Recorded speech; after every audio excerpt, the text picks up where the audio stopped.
Welcome to Let the Boys Kiss, the creation of queer ships, where we ask the question, is it queer baiting, queer coding, or queer canon? This week, we'll be discussing Shane Hollander and Ilya Rozanov from Heated Rivalry. I'm Maddie. And I'm Kelsey.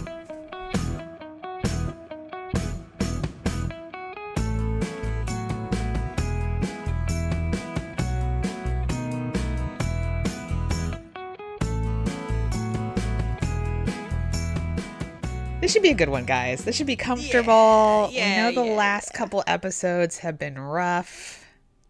We all needed a palate cleanser. Yeah, guys, we can only be ourselves. So, once again, I don't know, but this should be a good fun time. Who doesn't need a good fun time? In this day and age? Let's just have a good fun time. Looking forward to it. Okay, so what is this? Heated Rivalry. Who's the ship? Okay, we've got two rival hockey players. Shane Hollander, who plays for the Montreal Metros? Yes, the Montreal Metros. And Ilya Rozanov, who plays for the Boston, I don't know what the team is. Raiders. Which you informed me, because I did not know this, are all fake teams. Yeah, so the Montreal team in real life are the Canadiens. The Boston team are the Bruins. Montreal, much like the Houston Texans. Yes. And in the show, they do not play for the NHL as they would in real life. They play for the MLH, Major League Hockey. Sure. I caught that too, 100%. Yes, so they're two hockey players. We are looking at the first season of this show that came out last year. Yes, late last year, yep. We have not, Maddie's read one of the books. I have not read the books. We're not talking about the books. We're talking about the television program. The 6 episodes that currently exist. Mm-hmm. Okay, let's get into it. Yeah. So, what's their whole deal? This is one where we will walk you through the events of the show, because the events of the show are the relationship. And we understand them, so that's exciting as well. It's really cool. Okay, so I do think one of the cool things about this show is we're going to be with these boys for a pretty long period of time. Season 1 covers a pretty substantial amount of time. We meet them before they are drafted. They are very young at the World Juniors. Mm-hmm. Shane goes out of his way to introduce himself to Ilya. And helpfully the commentators, when they're playing the game, are like, Shane's not very sociable. And they're like, we just saw him be pretty sociable. We just saw him introduce himself to someone, though. Yeah. So that's interesting. He introduces himself. He's like his awkward self and goes in for a handshake at the beginning of the conversation and the end. And Ilya, who at first is like, not, what's this guy's deal? Then is kind of like, what's this guy's deal? Yeah. Okay, so they've met. Then they get drafted. These are two very good hockey players. They're the best of their generation. They're neck and neck. But Ilya gets drafted first. Shane is second. Now, he is Canadian, so he gets to stay in Canada. The Metros are supposedly his mother's favorite team. Yep. And Ilya, as we haven't mentioned, is Russian. Mm-hmm. And so that's kind of a big part of the show. But he's drafted to Boston, and so the two teams are in the same division. They're rival teams. They're going to play each other a lot. Shane's pretty upset, though, that he got drafted second. Really hurts his He trained his feelings. whole life to be drafted first. So he can't sleep. He goes down to the hotel gym and starts on the stationary bike.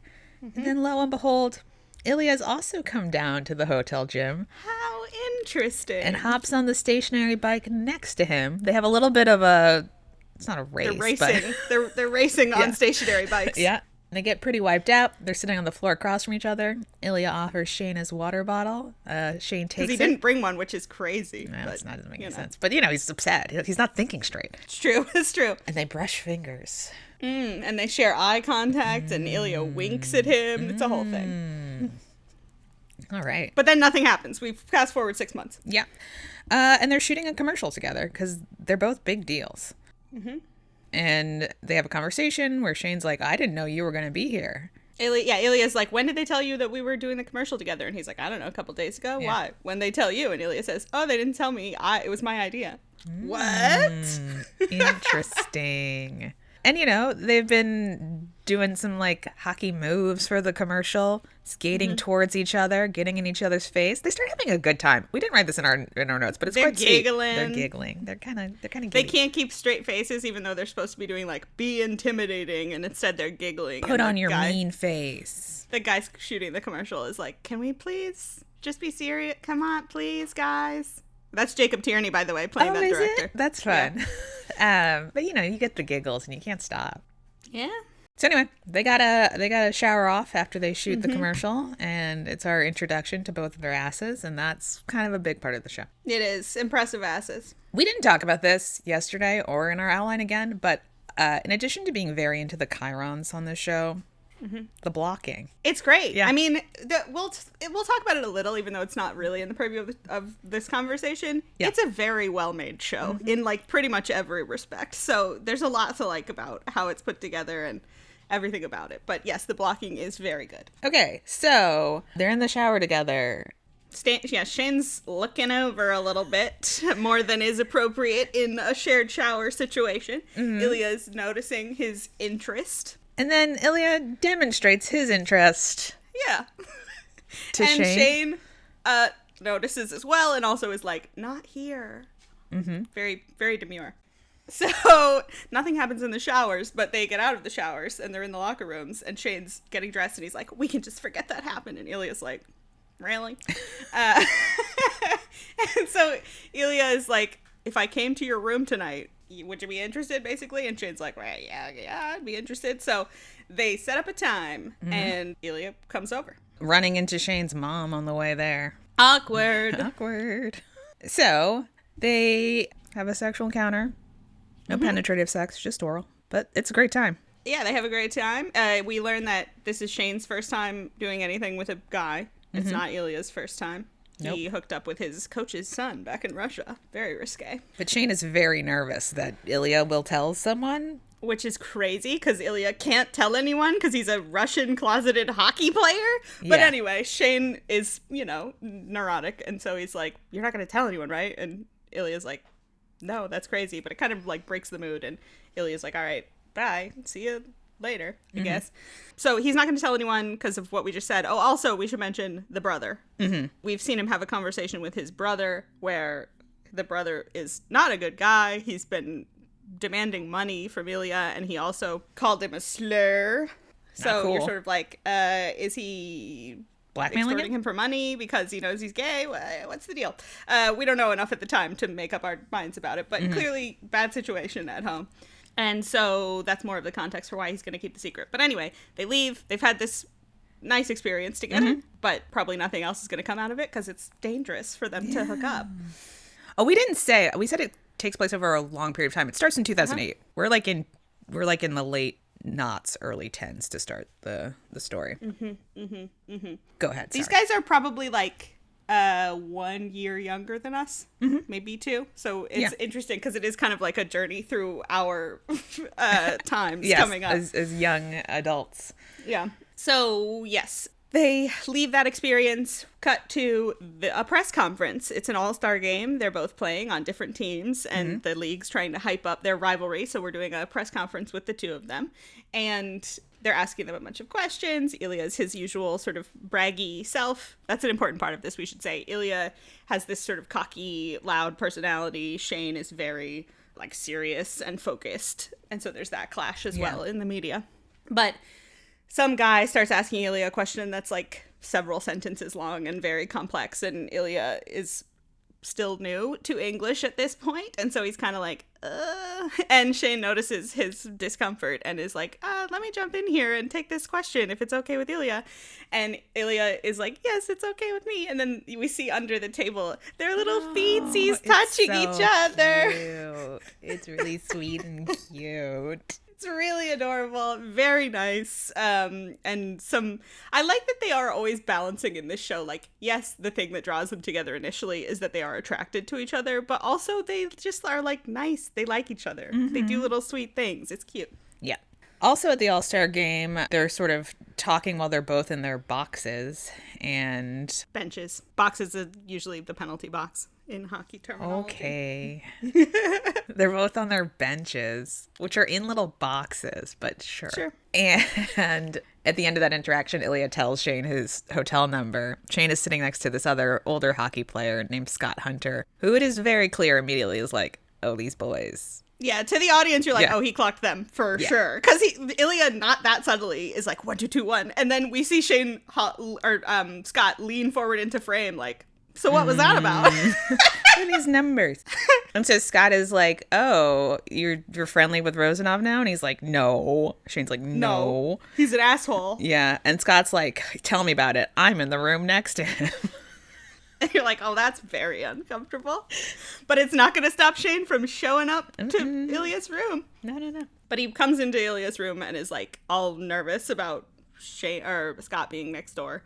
But he gets over the nerves immediately. And they start to hook up. Ilya wants to now have penetrative sex. But Shane's like, no, not with Scott next door. He might hear.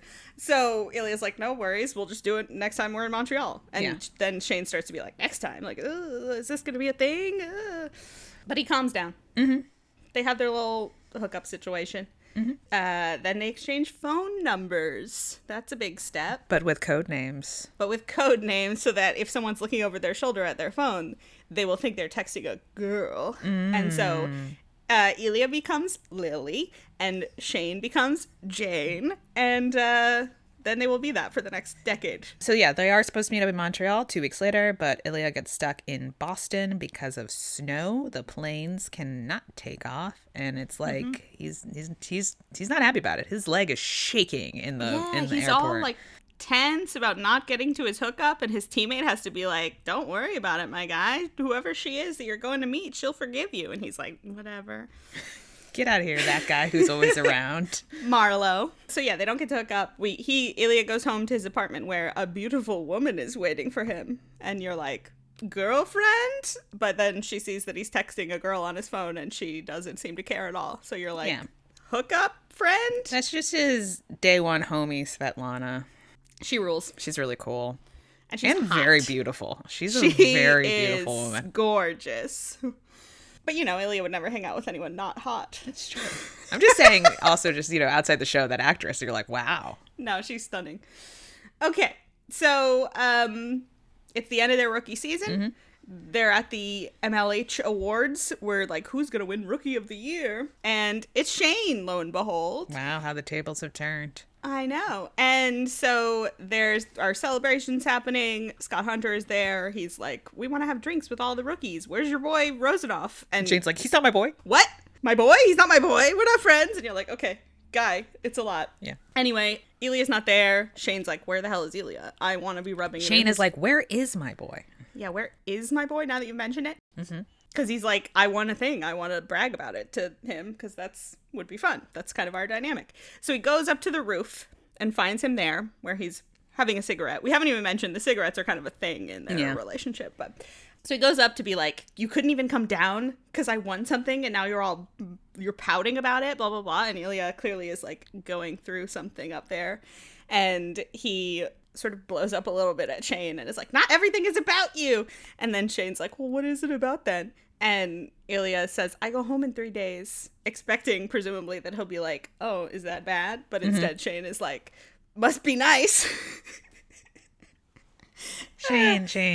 He's not always great at reading the rumors. I think we've established. We haven't talked about this, but he's supposed to be canonically autistic. And so then there's a layer of things going on. Mm-hmm.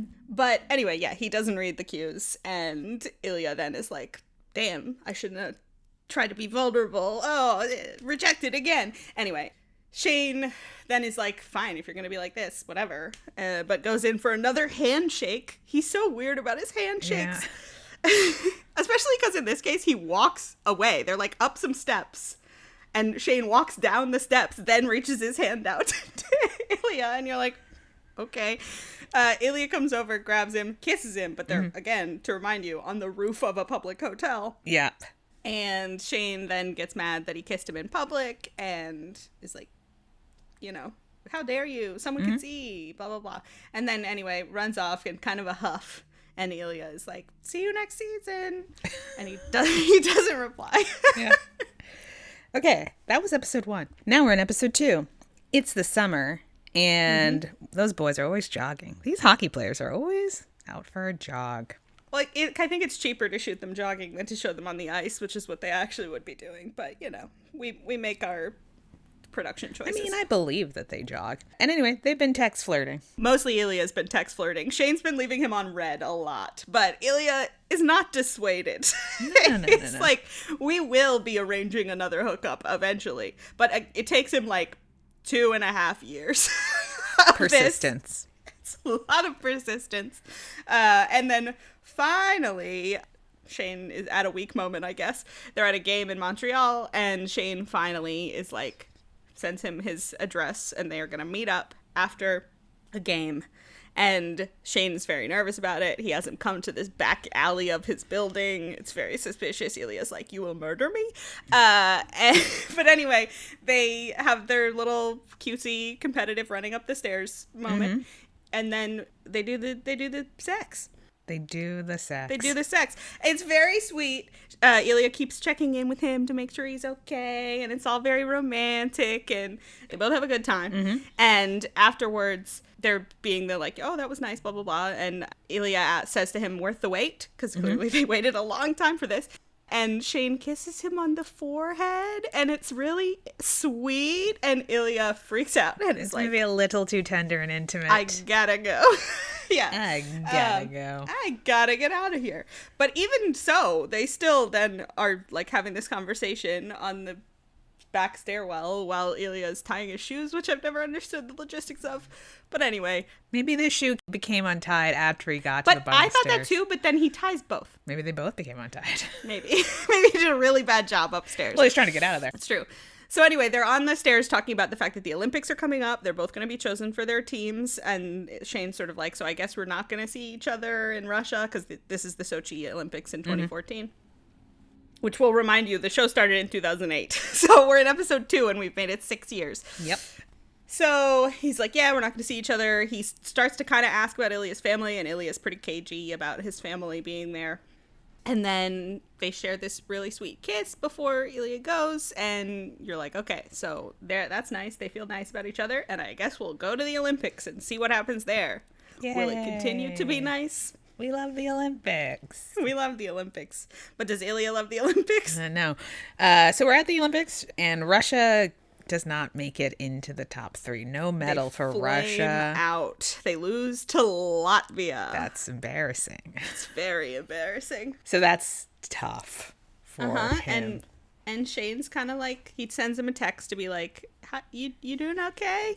Assuming that he's not doing well. But he doesn't even know how not well he's doing. Though he does learn from a couple of his American pals that, hey, being queer in Russia is actually like not that cool. It's maybe like actively dangerous. So then he starts to be extra worried about Ilya. We find out that Ilya, in addition to the whole queer in Russia thing, is just getting a shit ton of crap from his dad about having lost and how it was his fault exclusively and how he was the captain and it was his job to make the team good, even though he's like, our goalie was injured. You know, it was a whole thing. Yeah. He's like, the team didn't click. And he's like, click? Is that some American nonsense? So yeah, he's really going through it with the dad. We also find out the dad has dementia because he forgets that his mom is dead. So that's a whole thing that he's dealing with. Shane finds Ilya at this figure skating event, tries to go over and be like, just wanted to check in on you. But Ilya is like, we cannot talk here, my guy. You must leave. Shane, again, not really taking a hint. So then Ilya has to be mean to him and be like, no, I didn't answer your boring text. We should say Shane always calls Ilya an asshole as a term of affection. Ilya always calls Shane boring as a term of affection. It's their thing. Yeah. But anyway, he gets Shane to leave, and then Shane's all sad about it. Ilya then, Svetlana is there, and she pulls him away from a horrible conversation with his dad. They're at like a party. Yeah, to go into a bathroom where we meet Sasha, the son of the coach that Ilya hooked up with when they were kids. And Sasha is like down to hook up again. Svetlana leaves the two of them alone. Yeah, she's like, I'll let you two catch up. Yeah. But Ilya is not having it. Sasha's like, come on, Sasha. Let's do cocaine. Let's have sex. And he's like, no. I'm in a bad mood. And so he rebuffs Sasha's advances. Sasha leaves. And then Ilya immediately is checking the unanswered text from Shane. Thinking about Shane, but not reaching out to him. Really? That's so sad. It's really sad. It's so sad. So anyway, they go back to America. Ilya now has a renewed focus on trying to win a Stanley Cup because Svetlana was like, who cares about the Olympics? You're going to win the cup this year. And here's why, because she also knows everything about hockey. She rules. Yeah, she's really cool. And he does. He focuses on hockey. He wins the Stanley Cup. We see Shane watching the game after he wins, and they have this like zoom in on his face where he's going through all of these complicated emotions. It's real good. And we find out that part of the complicated emotions of being like part happy, part sad, blah, blah, blah for him. We cut forward to the awards show for that year. We find out they haven't talked in 6 months since the Olympics. They're supposed to present this award together. It's pretty awkward because they haven't seen each other and Shane's mad. And they have some awkward scripted comedy that they do a really bad, like a pretty good representation of how bad the writing at award shows usually is. But they have this awkward onstage thing. Then Shane goes into a bathroom to try to calm himself down because he's all flustered about having... Well, also, Ilya groped his butt while they were doing the awkward stage comedy. So Shane is flustered. He goes to the bathroom. He's trying to be like, get yourself together, man. But of course, Ilya follows him into the bathroom. And Shane is confronting him about, what do you want from me? You haven't talked to me in 6 months. You'll only talk to me when it's on stage for this bullshit thing. What do you want? And Ilya, trying to be like, not get into it really, is like, I want you to suck my dick.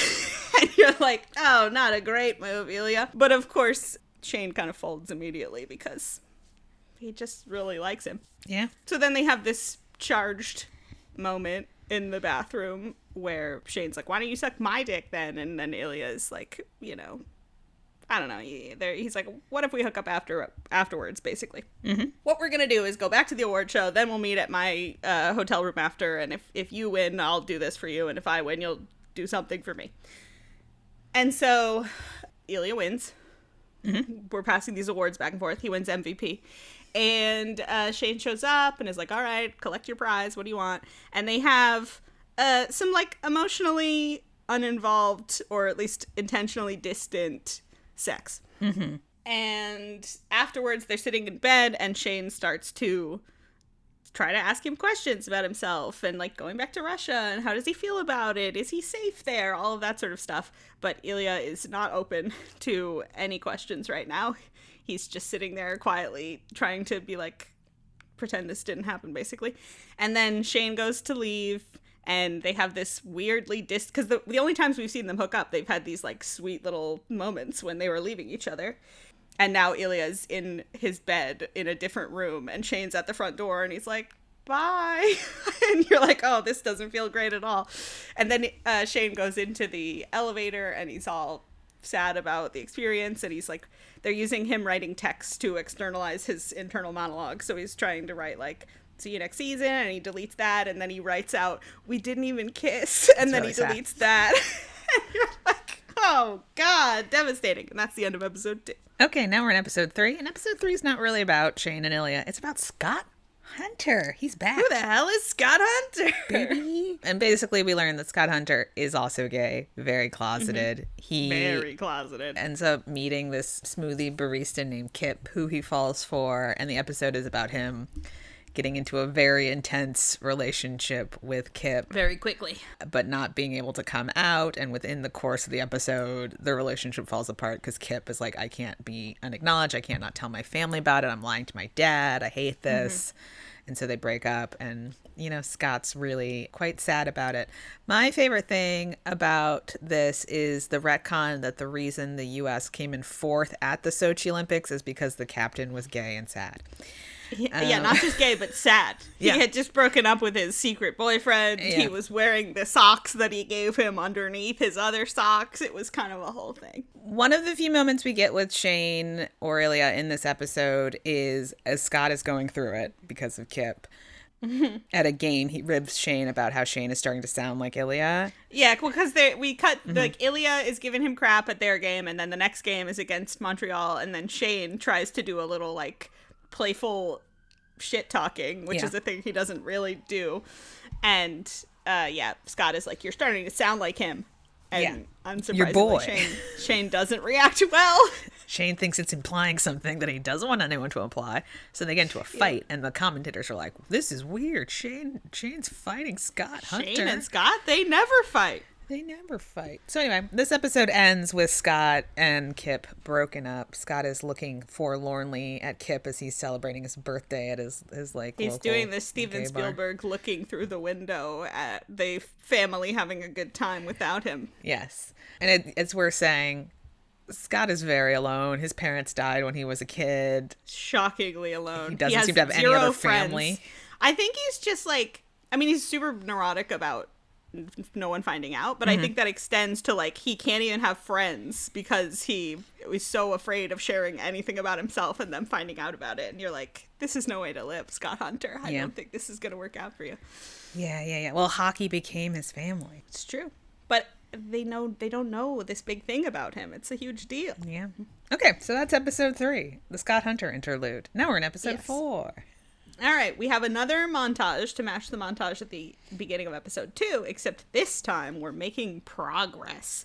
Over the course of this montage, that again is covering a lot of time, they're clearly getting closer. So first we see that they are hooking up throughout this time period, but then we start to see things change in their relationship, and they both become, like, really attached to their phones because they're texting each other so much, and so they have their phones on them at all times. While they're working out in the off season, Shane is, like, checking his phone while he's doing a commercial photo shoot, and they're like, hello, we're trying to work here. We see that I can't believe he was even allowed to take his phone with him like, it's in his pocket. Well, because it's like, it shouldn't be in his pocket. You're going to be able to see the line of it when they shoot. Like, it doesn't make any sense. But anyway. That's how much he needs his phone. That's how much he's like, I have to have it. I'm sorry. Could be a medical emergency. I need the phone. Ilya, who is always going to clubs with Svetlana in the off season. First, early in the montage, we see him hooking up with women at the clubs. And then late in the montage, we see him on his phone at the club. And a woman comes over to try to be like, hello? Interested? And he gives her the bitchiest look up and down. And it's like, bye. Okay, so Ilya's starting to lose interest in his hookups as well. Yeah. And then one of their hookups in this montage is the two of them, like, kissing each other as they go up the stairs at Shane's place, which is important because we'll see a parallel version of it later on.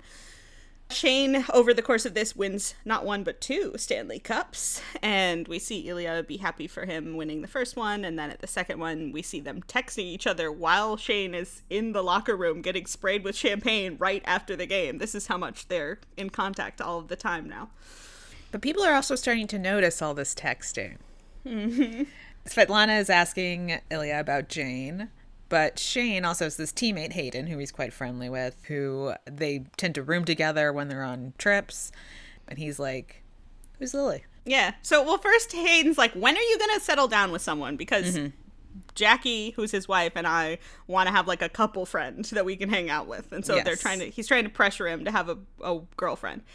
And he doesn't get anywhere with that. And so then he knows that every time that Shane is in Boston, he leaves to hook up with his Boston Lily, is what Hayden calls her. And so he's throwing out there, like, I know that you're going to hook up with Lily. You always go hook up with Lily. And Shane is like, what? No. What? I don't know anyone named Lily. You're like, I've noticed you texting someone named Lily for years. Literal years. And so, yeah, Svetlana also is like, are you dating anyone seriously, to Ilya? And he's like, no. And she's like, what about Jane? You've been texting Jane for years. And he's like, no. It's not serious.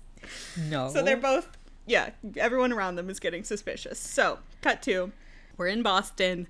Shane goes to Ilya's house to hook up before one of their games, like the day before one of their games. They're having a great time. Ilya has arranged everything so that he can tuna melts. Yeah, he's like arranged it so that he'll be able to convince Shane to stay the night, which is a thing that they don't do. And he's got all the ingredients for tuna melts to prepare for him casually. He's got cold ginger ale, which is Shane's favorite drink. And he's like, I'm going to do this. We're going to make a step in our relationship. They're watching hockey together after whatever. They have sex, then they have tuna belts, now they're watching hockey. And Ilya starts to try to, like, have conversation. They start talking about hockey a little bit, where they like to play, what cities, blah, blah, blah, if they share any mutual acquaintances in the league. And then Ilya starts to try to be like, so are you interested in women? Are you dating anyone? Like, I have this woman that I hook up with, but we're just friends. What's your deal? And of course, him bringing up women at all puts Shane entirely on edge, because Shane has not wanted to confront his own sexuality is really what's going on in that moment. Plus, he's like, Ilya's saying he wants a woman instead of me, when really Ilya's saying, like, I really like what we've got going on. Yeah. Just trying to figure out your deal because I want you. Right. So this is a good, by the way, this entire relationship is such a good use of a miscommunication trope in a way that is not, like, incredibly frustrating. Because normally that's just like, you know, oh, I walked in on my boyfriend getting kissed by someone else, but I thought he was kissing them, but I left right before I could see that he rejected them. Yeah. That's miscommunication. You're like, no, that's stupid. They both have different communication styles and don't know how to communicate with each other. So anyway, they're having this whole day together. Ilya gets a call from his father, who, as we mentioned before, dealing with dementia. The dad's really going through it. The brother's supposed to be taking care of him, but he's not there. The dad's freaking out. It's very stressful for Ilya. But he tries to come back to his conversation with Shane and just, like, pretend that nothing's happening. And Shane's like, how is your dad? And How's he's your like, dad? do you speak Russian now? And he's like, no, He's like, but well, no. you said Papa. You called him Papa. I got that. Yeah. So Ilya is just touched that Shane even bothered to pay attention, really. And so he pulls him in so they can cuddle on the couch.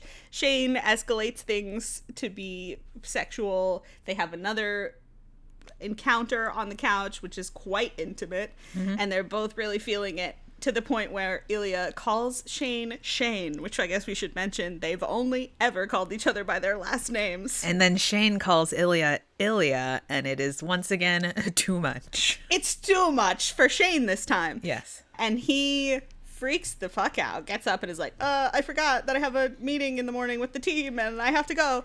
And Ilya's like, what are you talking about? Like, he's like, you forgot a team meeting? You forgot a team meeting? And he starts to try to call him Hollander again, to be like, no, it's fine. We'll go back to what we were. But Shane's like, I can't do this. And he runs out, and Ilya's heartbroken. And it's real sad. It is sad. And then the next day they have to play a game together, but luckily we don't see that.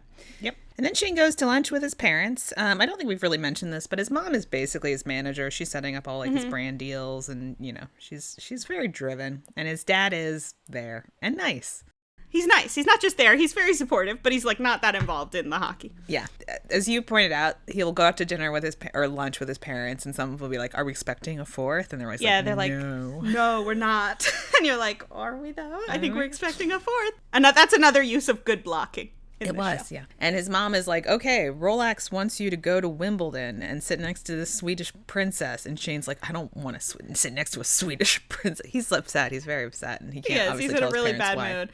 And the dad is like, are you okay? You seem tense. And he's like, if you guys want to go to Wimbledon, I'll just lie and say I'm going to go and then not go. And his mom is like, I don't want you to lie. I don't want you to lie. It's not who you are. And then Shane is like, it is who I am. It is who I am. Dirty, rotten liar.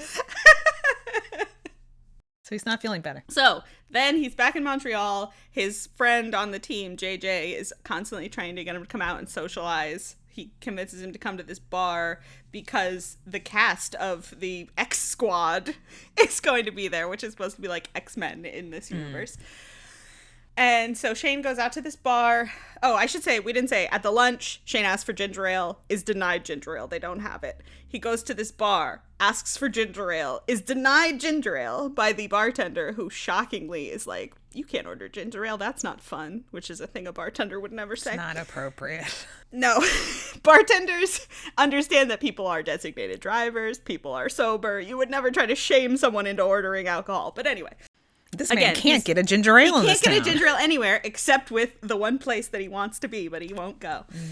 So he is at this bar. He meets Rose Landry, the star of X Squad, and the two of them hit it off. She loves hockey. She loves hockey. She's a Michigan girl with two brothers who played hockey. She's a big fan of his. She seems just like sweet and interested in him.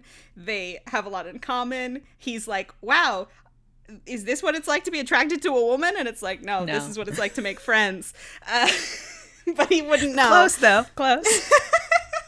So he thinks, great, I'm going to date this girl and all my gay problems will be solved. The two of them are dating and it becomes public immediately because she's really famous. I think she's playing a version of Mystique, as we find out later. I think she's supposed to be like a stand-in for like a Jennifer Lawrence. She's Jennifer Lawrence level famous. So that's very famous in this era. And so, of course, it's in the news everywhere. And guess who sees? Rozanov. And he's jealous. He's immediately like, that's my boy. My boy. And he's not talking to me. His teammate, who is always around nudging him about things, is like, did you see this? And he's like, and he gets up and he leaves the gym and he's like, I stubbed my toe. Stubbed my toe. He's really not happy about it, understandably. No. So they go to Montreal to play a game. Both boys do not have a good game. They're not playing well. They're like, the commentators are like, where was Ilya Rozanov? And where was Shane Hollander? So they both end up going to a club. Shane is going with Rose. Ilya tells his teammate, like, I need to go out. We're going somewhere. We should say, before this game, Shane's texting with Rose to arrange this meetup after. And then right before the game, he scrolls down to look at his text chain with Ilya, where they haven't talked to each other since before their last hookup. And you're like, still thinking about him, huh? Somehow it didn't solve all his gay problems. Shocking. So they go to the club. Ilya sees Shane's friend and is like, oh, Shane is here with that woman. Oh, God. He's probably here. Like, if Miles is here, then Rose is here. If Rose is here, then Shane is here. And he, as I saw someone online say, turns around to scan the club like bisexual Terminator. It's not inaccurate. Ilya does see Shane dancing with both Rose and her gay friend Miles in like a sandwich, which is interesting in and of itself. It's very metaphorical. Then Shane sees Marlo, Ilya's teammate, and has the same realization that Ilya's probably here. Also looks around the club and sees that Ilya, who in the last 20 seconds has found a hot woman to make out with him, is over there dancing and making out with the hot woman. You know, once again, I find that believable. It's very believable. Yeah, I'm like, I buy it. And so then they make eye contact, and it's like, oh no. Oh, yeah. Shane is like, I have to go to the bathroom, and then he's just standing in the middle of the dance floor, stationary, staring at Ilya. And Ilya sees him, and then they're just like making eye contact over the dance floor. Now Shane goes home with Rose. We got a parallel stairs scene to the one we mentioned before. But the parallel is that Rose is going up the stairs alone, taking off her dress, looking real sexy, and and Shane is standing at the bottom of the stairs, looking at her like, oh no, I guess I gotta do this. Oh God, I have to go have sex with my hot famous girlfriend. It's horrible. And he does, seemingly. He at least attempts to have unsatisfying sex with his girlfriend. And I don't think he attempts to have unsatisfying sex, but he does have unsatisfying Well, I would say he attempts to have sex. It is unsatisfying. Right. It is unsatisfying. And we are cutting back and forth between his face as he is like just trying to get this done. Trying to get it done. And Ilya masturbating in the shower quite intensely. Yeah. The implication being they are both thinking of each other in this moment. Yes. So that's episode 4.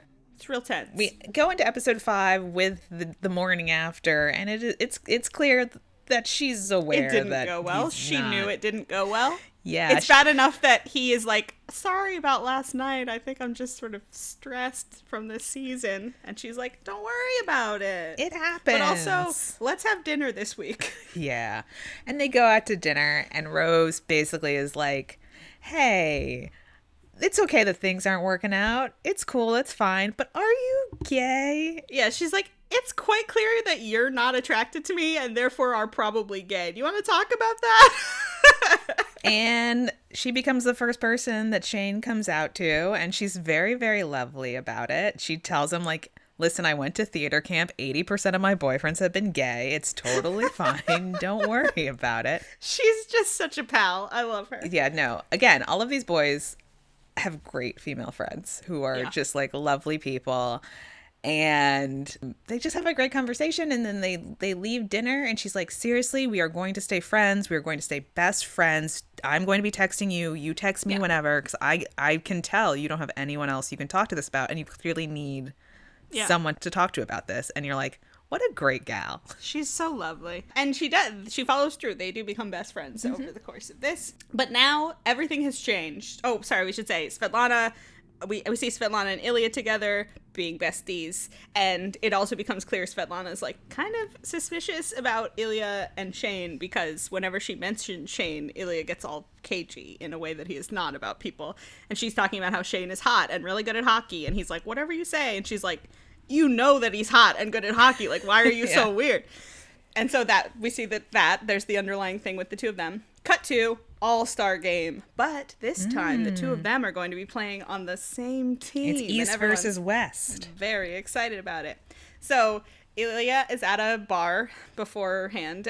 All of the guys on the team are sort of hanging out in Florida because that's where the all-star game is. And Shane walks in, and he's a new man, baby.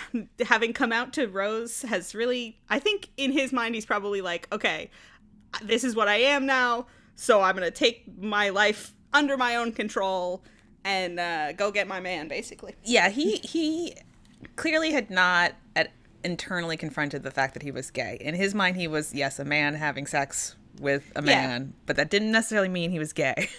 And he was like, I'm just because I haven't found the right girl yet doesn't mean I won't. I'll find someone that will be good, and I'll settle down with her and have a normal life. But then it's like, once you've dated a celebrity who's super awesome and nice, and you can't be interested in her, it's like, it seems like we kind of know what's going on here.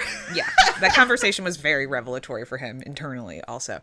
And yeah, no, he's got a cool linen suit on, a black tee. Yeah. He's looking sharp. So he comes over to be like, okay, let's see. He's kind of like, I got to gauge if Ilya's still interested. Because what you don't know, because we haven't been in their internal monologues, but there is stuff going on in the book where it's like, he doesn't know if Ilya even cares, of course. But then Ilya also, while he was dating Rose, is like, well, he doesn't care about me at all. Like, there's parts where Ilya is like, if I text Shane, he imagines that he and Rose would look at his text and laugh at him together. Like, that's what he thinks is going on. So anyway, they both are like, we got to feel this out and see if the other one is still interested in me. And Ilya at first is very like trying to play things close to the vest because he's not sure what's going on with Rose, because he doesn't even know they've broken up. Mm-hmm. And so they're having this conversation. And he certainly doesn't know that Shane did not enjoy being with her physically. No. But Shane is trying to be like a little flirty. He's talking about the fact that he got a stylist, which is why he looks like this. Mm-hmm. And Ilya has to ask in 3 different ways to try to find out if he's still with Rose. And finally he does say like, oh yeah, we're not together anymore. We weren't compatible. And so then they're like, he's all happy about that. Okay, maybe we can get something going again. Cut to a little intercut montage-y thing of the two of them playing hockey together on their team, and they're great at playing hockey together and they love it. And then Ilya in the pool playing with everyone's children and having a great time, and Shane watching him and being totally charmed by this. It's just a lovely time. They're having a lovely time in Florida. Yes. And so then the time is drawing to a close. The two of them are sitting on the beach together as the sun sets, and they arrange to meet up in Ilya's hotel room. And they touch hands on the beach. They touch like, thumbs. It's really cute. Shane shows up at Ilya's hotel room, which we should note his brother's been trying to get a hold of him and he's been ignoring him. Mm-hmm. Shane walks in, is very like tense, and goes to sit on the bed, and Ilya's like, doesn't seem like we're about to hook up. Like, why are you being all serious? And it turns out Shane wants to first come out to him. So he tells Ilya, I think I'm gay. And Ilya laughs at him, which is not very nice, but you sort of see where he's coming from, since they've been fucking for like 8 years at this point. And so he comes out to him. Shane's like, why? Or Ilya's like, why are you telling me this? Shane's like, I don't want to pretend that I don't like you anymore. I like, this arrangement's not working for me. I have to be able to acknowledge that I care about you. And Ilya's like, you don't like me. And it's all sad. Mm-hmm. Shane apologizes for how he acted on Tuna Melt Day. Yeah, when he ran out on him, which is nice. And he says, but before I freaked out, it was nice. And Ilya's like, yeah, it was nice. And so the ice is cracked a little bit. He starts to ask him about, Ilya's like, we can't be together because I would never be able to go back to Russia. He starts asking him about his family. He's like, my brother's police, my dad is police, my dad's very conservative. He asks about the mother. He finds out she's dead, which he didn't know a million years into them knowing each other. Yeah. He finds out that the dad has dementia, and Ilya starts to cry a little bit and turn his face away, and Shane sees that he's crying, and Ilya apologizes, and Shane's like, no, it's fine, and he gets in his lap, and he gives him a kiss, and he holds him, and he comforts him, and it's so nice. It's really nice. Because Ilya is never comforted for being vulnerable, because his dad and his brother are evil, and his mom is dead. So yes, they're together. Shane does leave after their time together, and Ilya says goodnight, Shane, and Shane says goodnight, Ilya. First names. They're back, baby. So we're on a whole other level now. They haven't really decided like we're together now, but they have decided we can't stay apart from each other. We just like each other, so we're gonna keep doing what we're doing and figure it out as we go. And so they have another sweet hookup, but unfortunately, right after that, he answers the phone from the brother and finds out Dad's dead. Oh, no. It's complicated. So, it's emotionally complicated. Very complicated. He has to go back to Russia for the funeral. He just sort of disappears, and Shane finds out that he didn't go with his team to Nashville that he was supposed to go with. And so he's calling, like, worried about him. Are you okay? Blah, blah, blah. Ilya finally calls him back. He finds out what happened. Shane offers to support him emotionally. He's like, if you ever want to talk about anything, I'm here. I was worried about you. And at first, Ilya's like, take off your clothes. Put on your glasses. Take off your clothes. Put on your glasses. And so they have that, but in the back of his mind, he knows that Shane is there for him. So then he goes through more. They have the funeral. They have the dinner afterwards. His brother's being really fucking weird. He confronts him about what Ilya's gonna do for him. Like, he wants money or whatever. It turns out that the arrangement was Ilya was paying his brother so the brother could take care of the father while Ilya was obviously not there. I don't think that was necessarily the arrangement at the beginning, because the brother hadn't even acknowledged that the dad was sick at the beginning, but he's been giving him money all along, and now we find out, yes, he's been giving him money specifically to take care of the dad. Well, I think the thing that you're worried about at the beginning is it's blackmail money because the brother knows he's gay, but it's not that either. No, I mean, it wouldn't behoove the brother to tell anyone about it. It would reflect poorly on the whole family. Yeah. So, like, that's, But I think that's the thing that they're potentially seeding. So you're like, oh no. And then it's not that. And then, yes. And so he's like, are you going to continue to support me? I have a child. And Ilya's like, not my responsibility, really. Yeah. But he's very nice. He says, I'll give you my apartment. I will give you a trust for my niece. She can access it when she's 18. And then we're never talking again. Yeah, you will never contact me again. You're like, good. Boundaries. Excellent. We shouldn't talk to this guy because I hate him. Svetlana's there as all of this is happening, so she comes over to comfort him, and he's like, I don't deserve you, and she's like, yes, you do, but you don't want me. And then it comes out in this that she knows he's with Jane, and she says, I hope Jane knows how lucky he is. And so it's like, she knows everything. She does. But she's very supportive. At least he has Svetlana in his life. And then he calls Shane after this, and Shane is like, he starts to try to tell him what's going on with the brother and how tense the whole thing's been. And Shane's asking him questions, and he's like, I don't know. It's too hard for me to talk in English right now. It's like, I'm too emotional. And so Shane comes up with, what if you just tell me everything that you're going through in Russian, and I won't understand it, but it will help you to get it off your chest. And so Ilya's like, okay, great. And he does. He tells him everything about his brother and his dad and the family and how they don't appreciate him and how he's been supporting them, but they don't acknowledge, his value. And now he feels really alone, and he doesn't have anyone. And he's like, well, I do have Svetlana, and she loves me, and I loved her, but not like I love you. That's the worst fucking part of all of this. That's all I want is you. It's always you. I'm so in love with you, and I don't know what to do about it. Oh, but he's saying all this in Russian, so Shane doesn't know. So obviously it's a big deal for him to admit it aloud to himself, but we still are like, but Shane. That's the thing. Shane has to admit he's gay to himself. Ilya has to admit he's in love with Shane to himself, and then they can externalize it. Exactly. And so even though Shane doesn't understand what he's saying, he does say, I wish you were here. Yes, Shane says, I wish you were here, and Ilya responds in Russian, I wish I was too, which always kills me, because I'm like, he wants that hug again. He does. He needs a hug. He needs a hug. So, they've gone through that together. Ilya comes home.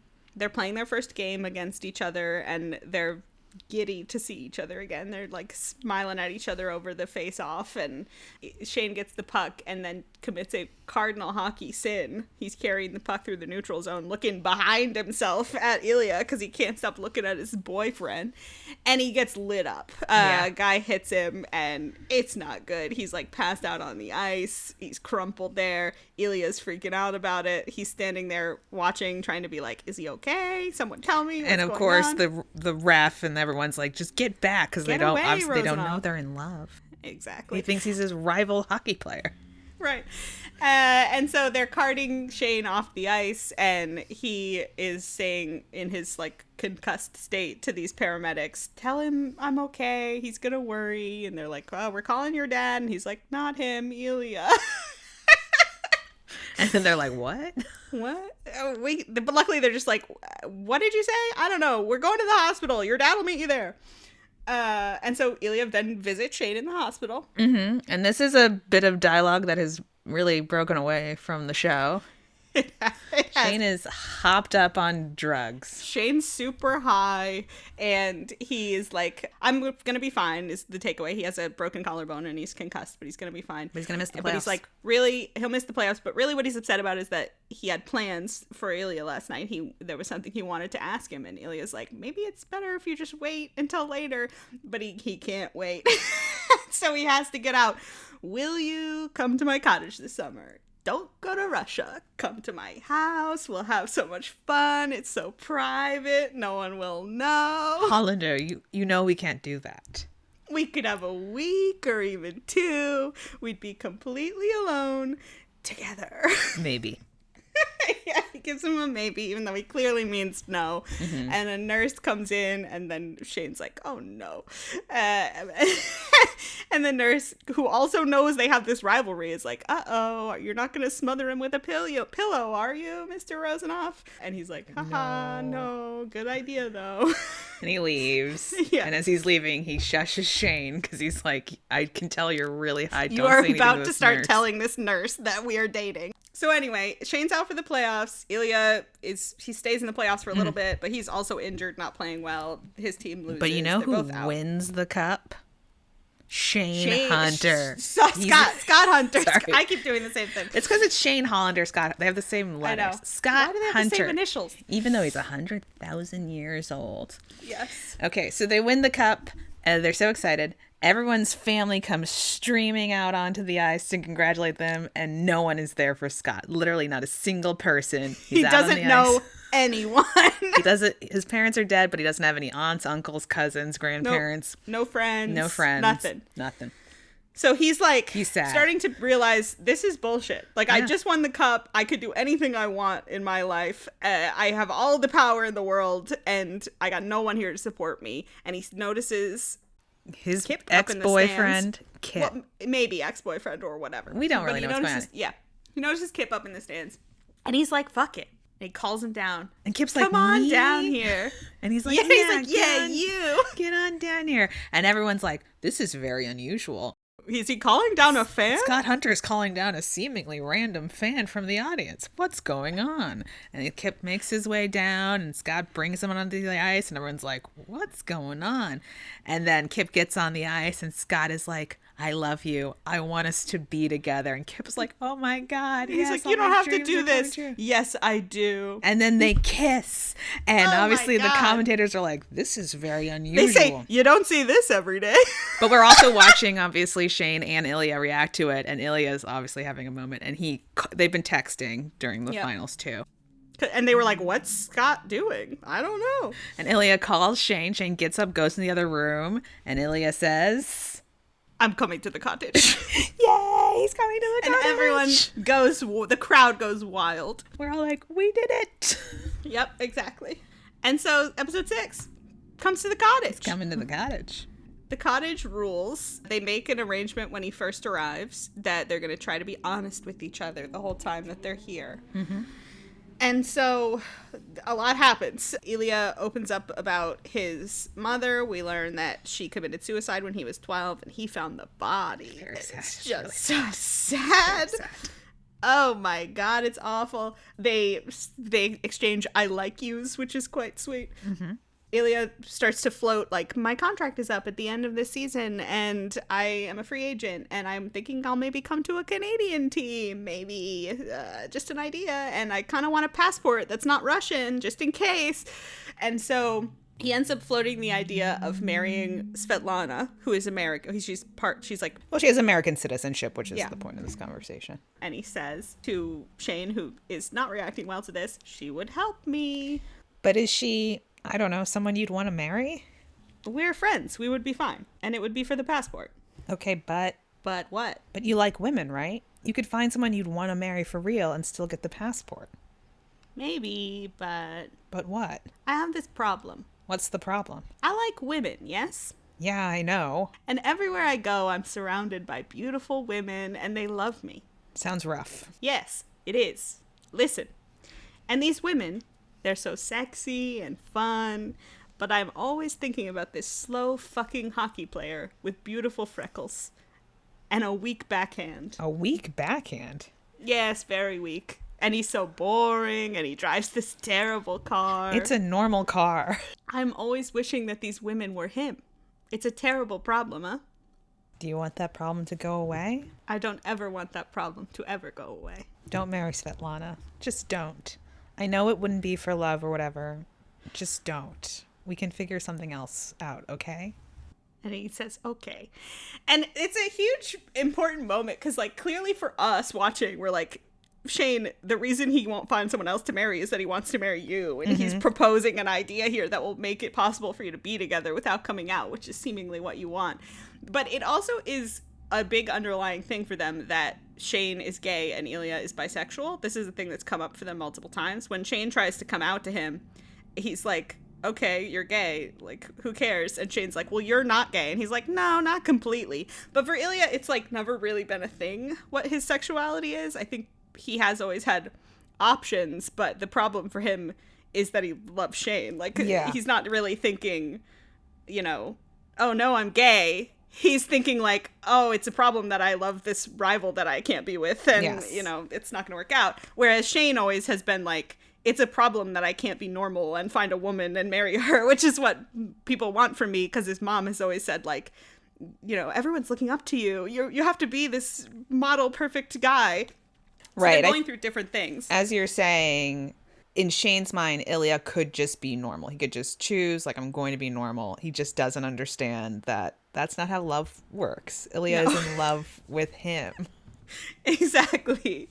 So Ilya's sexuality has never been his problem. It's this relationship that's the problem. It's his emotions that have been his problem. Yeah. So that's why it's interesting to see him be like, but you could just find a woman. And he's like, well, I'm not going to do that, you idiot. Like, what do you mean? So, yeah, it's important that he says this to him. So then, because he's like, all right, we're going to come up with another plan, Shane immediately comes up with another plan. He stays up all night. He is. He stays up all night plotting. He wakes Ilya up from a dead sleep and is like, all right, I have an idea. And Ilya's like, what are you talking about? So Shane presents this whole idea of Ilya can come play for the Ottawa Centaurs instead of Ottawa Senators, which is the real team, which is only 2 hours away. And so they'll be close to each other. The two of them can start a charity together. And because they are sharing this charity, they can say that they developed a mutual respect and no one will think it's weird if they're seen together in public. And Ilya can get Canadian citizenship from playing on this team. And then he proposes to him, and maybe one day when we both retire, we could be together for real. You really think that far ahead, Hollander? I do, about this. And is that what you want? To be together? So much. So much it scares me. And Ilya turns his head away and he's starting to cry. He does his classic turn away and cry. Yep, he's getting emotional. Yep. And Shane grabs his chin and turns his head to kiss him. And Ilya kisses him and says, I love you in Russian. And then he says, I love you in English. And Shane's reaction is, holy shit. And then Ilya's like, well. And then Shane jumps in with, I love you too. Fuck Hollander. Oh my God, I love you so much. And they're like hugging and clutching each other. And he says, does it fucking kill you too? Not anymore. Oh! Yeah. Yay! Yay, they're in love. Later, the conversation continues, and they decide that, or Shane comes up with the further idea that the charity can be a hockey camp with the proceeds going towards mental health causes. And suicide prevention. And they could name it after Ilya's mother, Irina. Oh my god. And Ilya says she would have loved you like I love you. Oh my god, you guys. Oh my and they're just God. having the best time at the cottage. They are. And they've gone out for a swim and they're coming back. And Shane's cottage is beautiful. There's a lot of conversation about Shane, like his architecture, his interest in architecture and building things throughout the course of the show. Ilya's always calling him Mr. Real Estate, Yeah. Mr. Landlord. It's a beautiful cottage, a lot of glass. So they come back from the lake, they're kissing. But they're supposed to have complete privacy Yes. because he told his parents he was having a silent retreat at his cottage and they weren't allowed to come. His cottage is like next to, fairly far away, but within Well, it's like, short 5 or distance. 10 minutes Yeah. drive away from his parents. From his parents' cottage. So yes, they're kissing outside the glass, and then they break away from the kiss and look in, and who's there? Oh no, it's Shane's dad. Dad's in the kitchen. Dad's in the kitchen. He definitely saw them. He did. And he runs out. He books it out of there. Shane goes after him, and he's in his car. He's driving away, and He's Shane's driving away. like, "Oh and no!" it's like, oh, that doesn't seem like a good reaction. Oh no! So he has a bit of a freak out. Yeah, he panics a little bit, but Ilya's like really good at comforting him. And so he talks him up and he's like, we're going to go talk to your parents. It's going to be okay. And Shane's like, but I'm terrified to go. I'm freaked out. And he's like, it's okay to be scared. It's scary, but you're brave and you're going to do it. It's going to be fine. And you're like, this is great. Very good stuff. So they go to drive to Shane's parents. Very funny joke. Ilya wears his Boston t-shirt and Shane is like, that's not going to help. And Ilya's He's like, oh, they don't know I play for Boston? so funny. They get to the house and also Shane's still freaking out. Like, maybe you should wait in the car. And Ilya just gives him a face like, really? And he's like, okay, no, never mind. we'll go. And they come in and the dad is there with the mom. They stand up. They're all looking at each other. The implication is the dad has not told the mom what happened because Yeah. she's sort of like, why are you here and why is Ilya Rozanov in my house? Yes. Meanwhile, the dad is like, I'm so sorry, I forgot my charger and the one that works on my phone was in your house and I couldn't get a hold of you. And I didn't mean to see that. And the mom's like, what did you see? And Shane comes out to his parents. Yeah, very, again, bravely. He's like, I didn't want you to find out like that. And the mom's like, find out what? And he says, I'm gay. And this is Ilya. He's here. You know him. Yeah. And the mom's like, but you hate him. And he's like, no, like, I know why you would think that, but actually, I love him. So, could we sit down and talk about this? And you're like, well handled, Shane. Let's do it. Yeah, as he's explaining to his parents what they are, Ilya says, we are lovers. And Shane is like, don't say that. No, Ilya, that's gross. So his parents are not like horrible homophobes. They're fine with it. They're like, we kind of expected that you were gay. Yeah. Because of, everything about you. But some of Shane's trepidation is that earlier scene of like just the fact that he's been lying to his parents for many years. Because he's obviously very close with them and he feels badly about that. Yeah. Also. But So they're not upset about him being gay, but they are shocked about Ilya, as everyone is going to be shocked about Ilya, because they're rivals. And so they're asking, like, how did all of this happen? How long have you been together? They find out that they've been together. Shane says since rookie season, and Ilya says, no, it's not true. Since before that, summer before. he's Shane's like, not oh, helping. God, not helpful. But they are like, oh my God, like since before your rookie season, that's a long time. We're coming up on like 10 years now. Yeah. Which is crazy. Mm-hmm. And so they're kind of like the mom in particular. The dad's mostly chill, though he's like, I'm kind of surprised about you, Ilya. Like, I thought you were a ladies' man. And so they have to do he's bisexual. He likes and both. He says, yes, I have been with many women, but I've only been in love with one person. And Shane says, me too. Oh. Yeah, no, the mom seems to be having a slightly harder time. She's having a harder time, and you're like, what's going on with this? Yes. And she gets up and walks out of the room to go outside to get some air, and you're like, uh-oh. So Shane has to follow her out, and he goes out to talk to her, and it turns out, he apologizes to her and says, I'm sorry, Mom, I really tried, basically, not to be gay. Yeah. And you're like, oh, And she's like, no. that is not what I'm upset about. Please don't think that. She apologizes to him, and her apology is, I'm sorry you felt like you couldn't come out to me. Yeah, like, I that's made the thing you feel like she's you couldn't tell me. upset about. So she asks him to forgive her, and he does, and they love each other. And then she, in her typical fashion, is like, all right, cool. What's the plan? Yeah. How are we gonna deal with everything? So anyway, they have a spaghetti dinner. Ilya loves spaghetti. Who doesn't? Every time I'm watching TV and someone's eating spaghetti, I'm like, I wish I was eating spaghetti. Absolutely. And yeah, his mom is like, okay, this could actually be good. Rolex might actually be really into this, and all of our brand deals. Yeah, and she's blah, like, blah, blah. I'm gonna reach out just to the. We'll craft a statement just in case anything leaks. I'm gonna reach out to the brands so that they're prepared in advance. Yeah. Shane starts to be like, Mom, no, like I don't plan to come out. Mm-hmm. Like this, I'm not about to come out. I think he says all we want is the future. Yes. And so then they bring up Scott Hunter. Mm-hmm. They're like, has anybody talked to Scott Hunter? And Shane's like, no. And Ilya's like, I talked to him at an award show. I ran into him, and obviously I didn't tell him about me and Shane, but what he did. And the mom's like, yes, it was very brave. And this is what makes Shane be like, it's all too much. Yes, he puts his head down. He's clearly like having a panic attack. And Ilya goes to comfort him again. And he's like, your parents are here and your boyfriend is here. And You're Shane good is like, here. My boyfriend? And then you're like, yeah, you idiot. You planned an entire life together. Yeah. And then they kiss. And then we get a call back to the scene, or maybe it was a little bit earlier, where they touch feet again under the table. Yeah. Just a little point of connection. I think they do that when they both say that they have never been in love with anyone else. Just a little point of connection. But yeah, so the parents are really pleased to see Ilya comforting Shane, and they're like, since rookie season, summer before. Oh, it's so nice. And then they are leaving the parents' house and making plans to meet up later, and you're like, oh, they're a little family. Yes, it's also a very funny moment because the mom's like, we'll drop by around 5, and the dad's like, we'll text. They're like, text first, and she's like, why? We'll just be there around 5. And the dad's like, we'll text. We'll text. Don't worry. Again, I'm totally cool, but I don't need to see more. I don't need to be walking in on anything more than what I've already seen. It's good. We'll text. And yes, then they drive off into the sunset in Shane's practical English car. It's British. It's good in the snow. It's not a Jeep. So, they're in love, everybody. They're in love, and they're so sweet and cute together, and Shane's parents love him, and now Ilya has someone to support him, and it's just nice.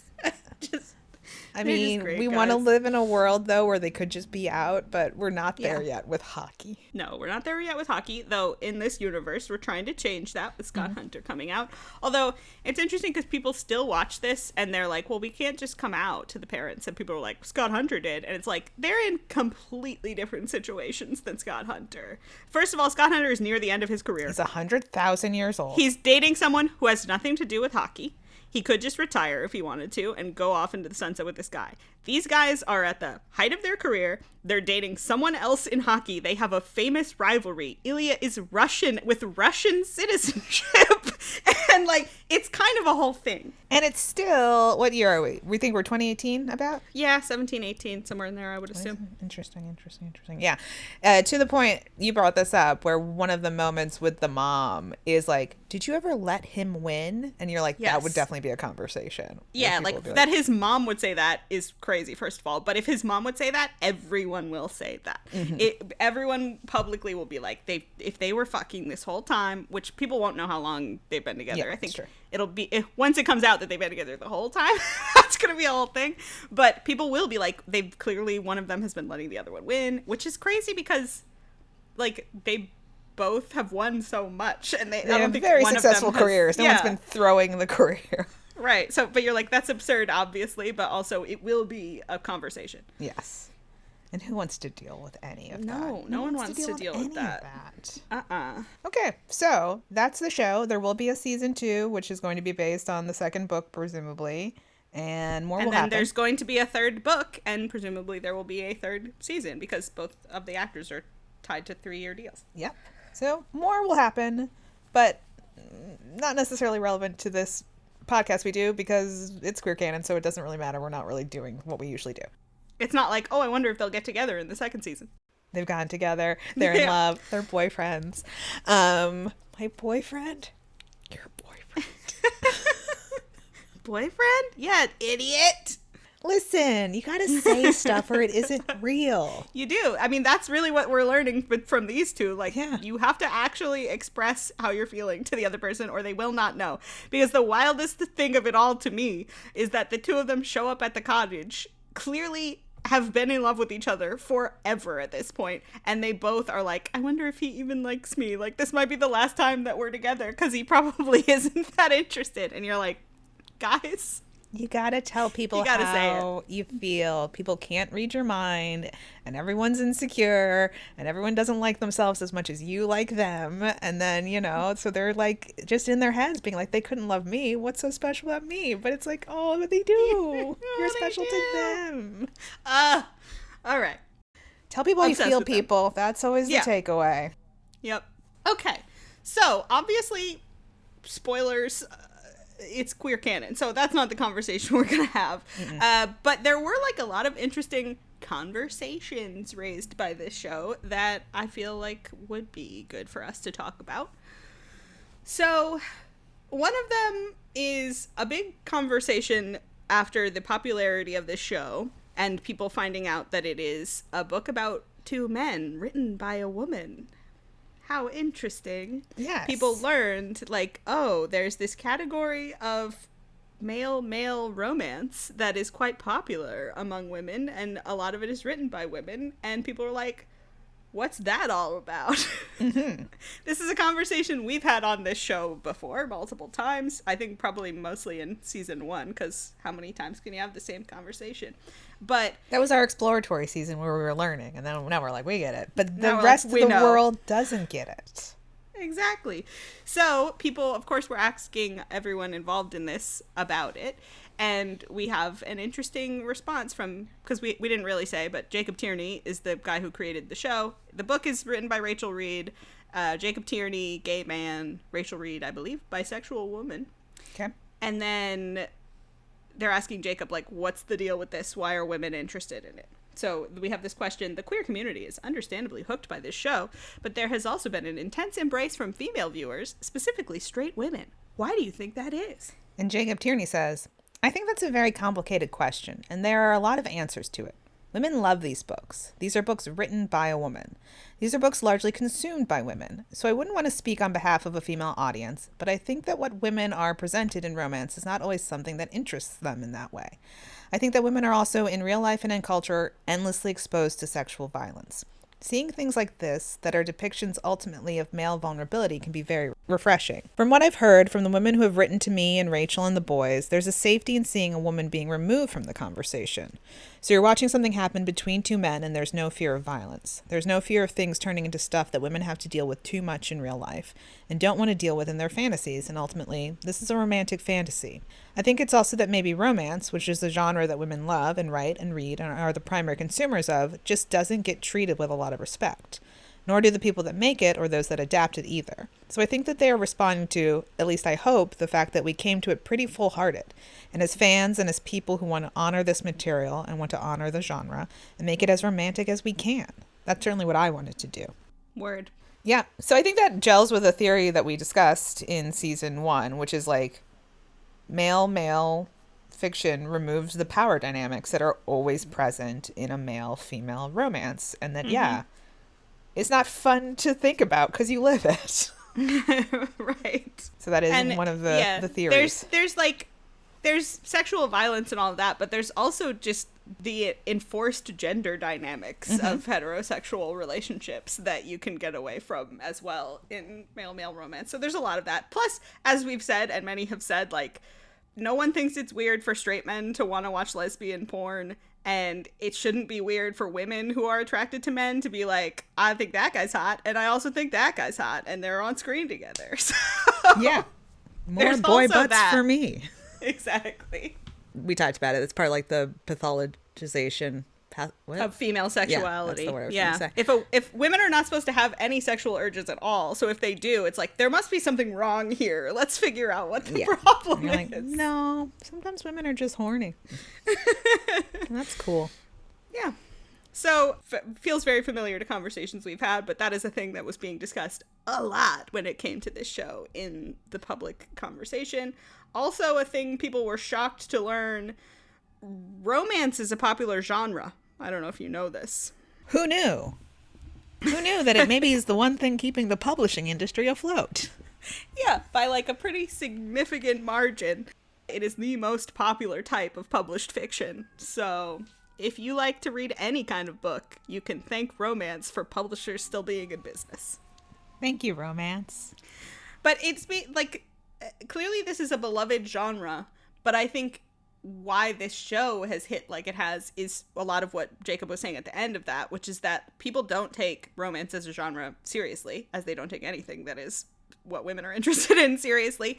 And so to treat it like any other genre and be like, we're just going to make the best possible version of this and be invested in these people as people and developing them as characters and caring about the sort of tropes that people care about in romance in a way that is not belittling it or making fun of it, but being like, what people want is like this intense yearning and these they lean into all the things that people actually care about. It's earnest. It's an earnest show. It's not winking. It's not cynical.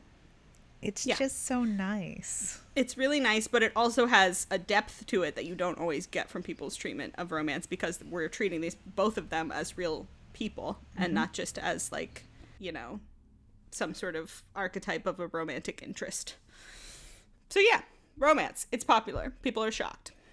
Wow. Another thing that got brought into the public conversation here that was less good, I would say, is a lot of conversation about both fandom and RPF specifically. Yes, the thing that's not good about it is you're dealing with people who don't know what they're talking about things with authority that they're wrong about. Yeah, so I should say, presumably listeners of this podcast know, but if not, RPF is real person fiction. So it is people writing fic or whatever, engaging in fandom around two real people that they imagine to be together in whatever way. And that conversation came up because this pairing of Shane and Ilya is like loosely inspired by the real life rivalry between hockey players Sidney Crosby and Alex Ovechkin, they were both drafted the same season. They both had incredible first seasons. One of them is Canadian, one of them is Russian. It's that sort of vibe. And there are like some shippers of Sidney Crosby and Alex Ovechkin, but I will say there is a huge amount of RPF in hockey spaces. Sports RPF in general is a thing. There's like a fair amount of it in Formula One and like other places like that, but it's big in hockey, probably because it's the whitest sport, but you know how people are about fandom. That pattern rearing its head once again. It always comes back. But anyway, there is a lot of RPF in those spaces. There is that connection to these real guys for Rachel Reed. And so it was a thing that people started to be like, did you know that Shane and Ilya were inspired by real guys? And did you also know that there are people out there that ship real guys and write fiction about them? And then it just started to bleed into articles in like legitimate news sources where they started to be like, wow, we've discovered this thing. Did you know about it? And they would do stuff like put links to people's fan fiction onto the articles without asking them about it, and like talking about it, as you said, in a way where they felt like they were really knowledgeable about a thing they were not knowledgeable about, and just generally not following fandom etiquette, as it were. And so, yeah, people in these fandom spaces have been like not very happy about that and how it is been treated. And there's been like backlash to the backlash, basically. Like there was an interesting article that someone wrote the other day about both Heated Rivalry fandom but also the Pit fandom that was like, fans are not happy about how they are being talked about by journalists, and journalists should probably be holding themselves to an ethical standard in how they talk about this in the same way they would talking about other things. And so it's like people are talking about all of it. Well, it's interesting too, right? Because it arguably is the same pattern of not being respectful of something that is mostly done by women. It's like this strange novelty, and we're like, what's that all about over there? What are they doing over there? What's that silly thing these silly women or not men are up to? Yeah, and meanwhile, the people who RPF are like, the whole point of this is that we don't tell anyone about it. Like, what makes it okay for us to do it is that it doesn't spill over to the real people who shouldn't have to know about it. Like, that wall doesn't need to be breached. Except for Hudson Williams, who is Hudson Williams wants to know about it. And is like, get fictional me pregnant. But that's an unusual case. He's an unusual boy. He's an edge case. He is an unusual boy. And that, to be fair, that conversation was about his, like, people writing fanfic about Shane and Ilya. But I do think that people writing fanfic about Hudson and Connor, Hudson probably also would be fine with, because he's sort of a live and let live character. Yeah. I do have media training. I'm just not very coachable. So that has been an interesting bit of it. I want to, not to make this the Let's Talk About Maddie's Special Interest show, but little bit of a... Let's do it. A bit of a walk down the path towards the real NHL, because this has been an interesting one for me as someone who is a huge hockey fan, although I am a new-ish hockey fan. I got into it, I don't know, the beginning of last year. So before Heated Rivalry, but... big into hockey, and then Heated Rivalry happened while I was into hockey, and it's been you're kind of a sports gal, generally. I'm a sports gal, generally. You know, I'm a sports gal, I'm a fandom gal, it's all of my interests coming together. Mm-hmm. And so it has been fascinating to watch the reaction of the NHL and people within it and adjacent to it to this show, because the show has had a not small impact on the actual league. Found research from people that said that ticket sales for NHL games on SeatGeek were up 40% post this show coming out. That's substantial. That's substantial.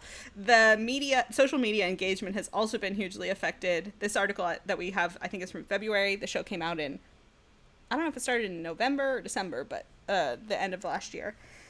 The NHL's official TikTok account has had an 83% increase in followers since the show debuted. The league's Twitter account has seen its average new daily follower count increase by 114%. There was a 21% year-over-year increase in search term volume around the NHL and hockey. So people watched Heated Rivalry, went, should I be interested in real hockey? And they started getting into it. It's this interesting flow, right? Because on the one hand, we have this mainstream media that's flowing into fandom spaces to be like, what's going on here? And now we have fandom spaces flowing into hockey spaces. And like, just, there's an exchange occurring, and we're like, we're not sure how it's all gonna work itself out. Part of what makes it interesting also, from an RPF lens, but from a, like, Rachel Reed writing about it, all of that is, it is, in addition to being the widest of the main sports, is, like, very conservative culturally compared to a lot of other sports in the States. And so there has been... It's worth saying most sports are still more conservative than a lot of places. I would say all sports are conservative compared to, like, American culture writ large. Yes. But when you're comparing the sports to each other is my point. Yes. I would say hockey is... I just don't want to imply, like, other sports are the super liberal other sports. Absolutely not. But I would say, like, there is a tie between hockey is very white. The people in it are probably the most wealthy because to become a hockey player has the highest startup costs kind of any sport. And so you just end up with a thing where, like, everyone in this sport comes from privilege generally, and then the U.S. men's hockey team going to happily visit with President Trump. I'll get to it. Whereas, the Seahawks won the Super Bowl, and they were like, absolutely we're not going there. So, yeah, it's been interesting because in the past, before Heated Rivalry, there have been, like, the history of the NHL with gay stuff has been a bit fraught. There is this thing called Pride tape, which is rainbow tape that people use to tape their hockey sticks. And it got tied up in a controversy where teams also do Pride nights, which they still do, which is a thing in, like, lots of sports. But it used to be that on Pride nights, the teams would have, like, specially designed Pride jerseys that they would wear for warm-ups, and whoever wanted to would use Pride tape on their sticks. And then there was this controversy that emerged because Russian players in particular felt like they couldn't do this because of, they'd have to go home to Russia.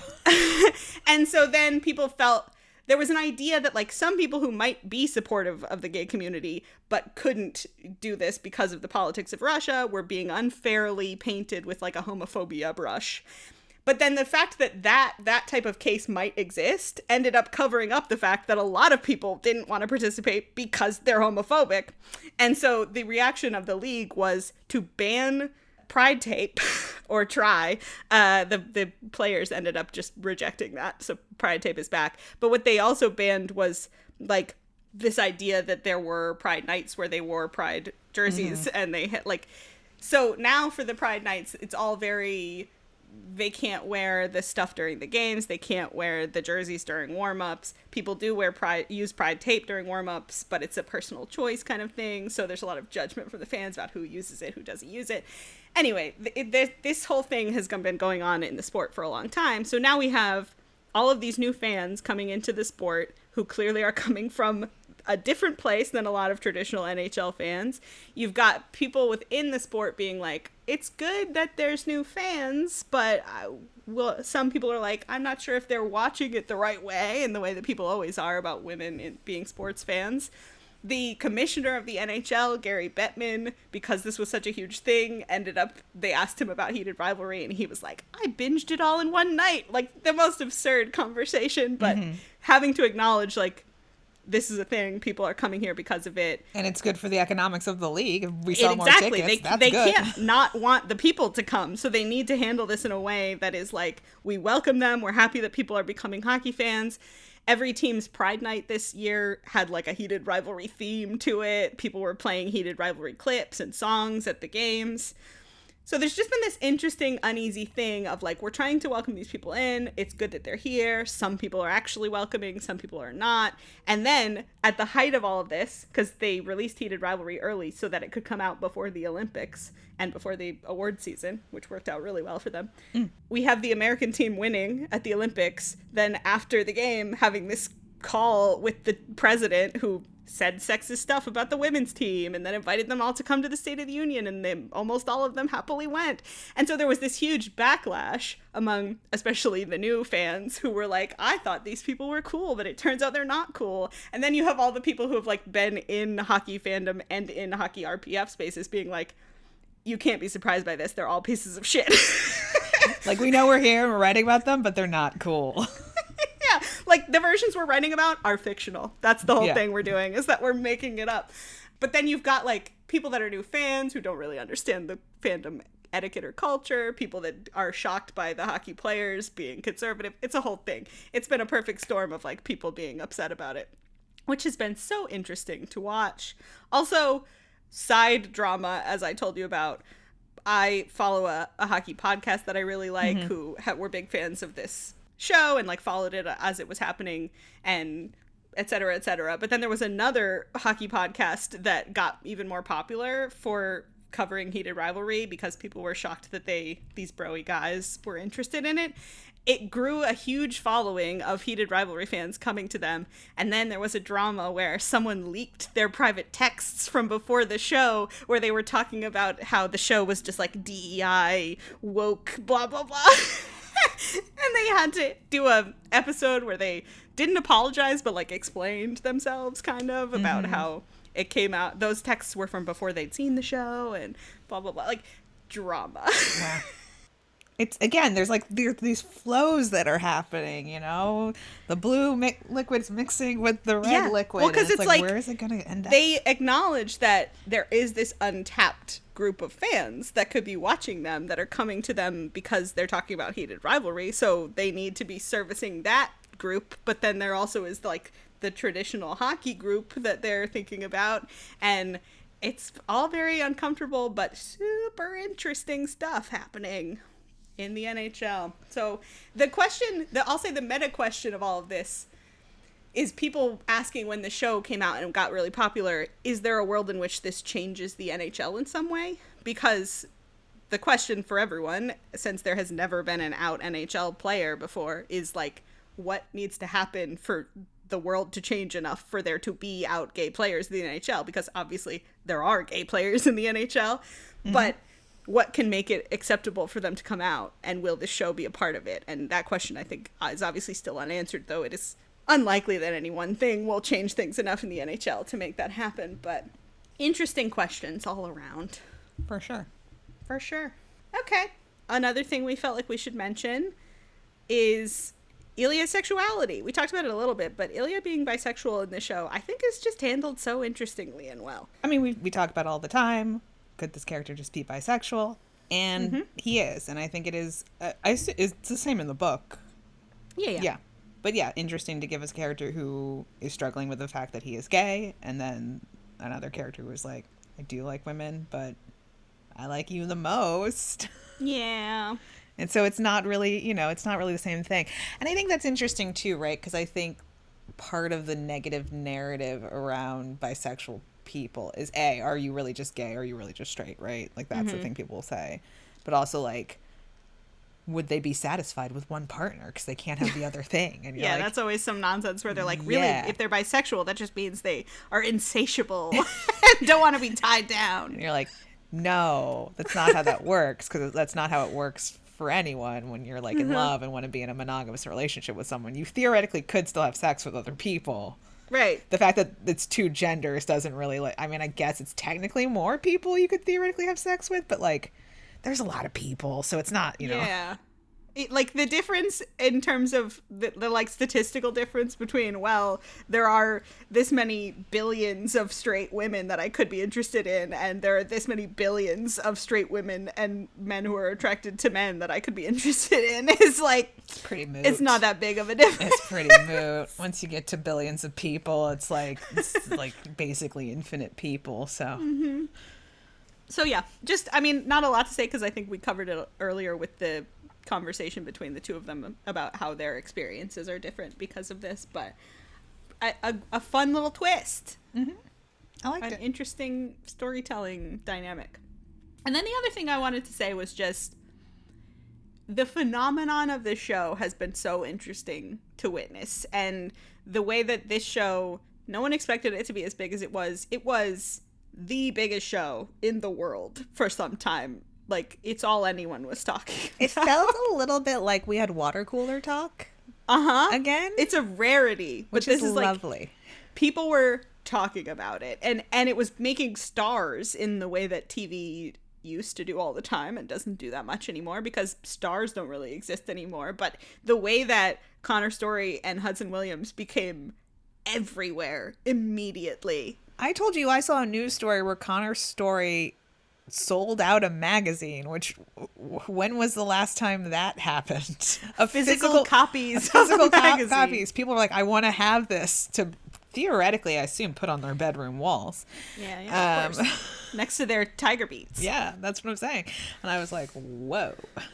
Yeah, kind of a big deal. And the fact that not only the fact that there was a show that big was a huge deal for television generally, but that it was a queer romance is wild, unprecedented, and speaks to what we were talking about on our last episode. Queer media has changed a lot. The landscape of media in terms of how it treats gay characters is totally different than it used to be. So, not to say, and we would never say, that, like, homophobia is gone. It's over. I mean, we just talked about how like no one is out in hockey. Like we haven't did it. There's work to be done. But we're in a so different much space more than we were queer 10 media years now ago. than there used to be, Yeah. and it is not just on the fringes anymore. This was a mainstream huge hit, and it was not just gay, but also like romance and a thing that was for women. Well, this is the thing, right? There's so much hand-wringing about how there are no stars anymore. Mm-hmm. If you want to make stars, you gotta direct your energy at women. Yeah, they will make stars. Men don't make stars. Yeah. If you get women to like a thing, they'll show up, they'll make a star. Because they're organized. They know how to organize. So fascinating. What a phenomenon. And what a fun time in our culture. Lovely show. Lovely show. So fun. So, you were saying to me that you wondered what the fic for this project would be like, because it's not a thing where it's like, oh, I need them to be together so badly. I have to write fiction about them fucking because this couple's never actually going to get together in the show. They're together in the show. They're together, yeah. You know, and not to say no one does this or shouldn't do this, but if you want to see them fucking, just watch the show. You don't need to read it. You just watch it. That, yeah. I mean, it's like, but here's the thing. People were watching and rewatching. People were reheating the rivalry over and over again. There was data that on Crave, at least like 15% of the viewers had seen the show at least 5 times. That's this is a show that people are watching a lot.